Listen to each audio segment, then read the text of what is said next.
كامله، لان بالنسبه لي بين قوسين هو البوماده الصفراء، هو هذا لو برودوي هذا ديال اورياج. هانتوما سكرينيو البنات، غنخليكم تشوفوا.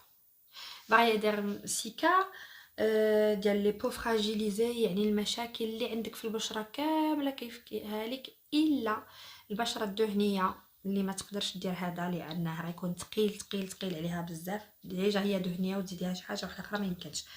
الوغ اللي كيعجبني في هذا لو برودوي هذا هو انه اولا يبروتيج، يعني يحمي يقي كاع المشاكل اللي تقدري تلقايها كيف شرحت لك في الاول. يعني بالنسبه للبنات اللي بين قوسين كطرى لهم توهج وحمرار في البشره، عندهم مثلا ديك المشكل ديال الاحتكاك اليزول، يعني كيعزل، تقدري تستعمليه مثلا ملي غتكوني غتلبسي المايو ديالك، خصوصا وانا داخلين على فتره اللي فيها الصهد والحال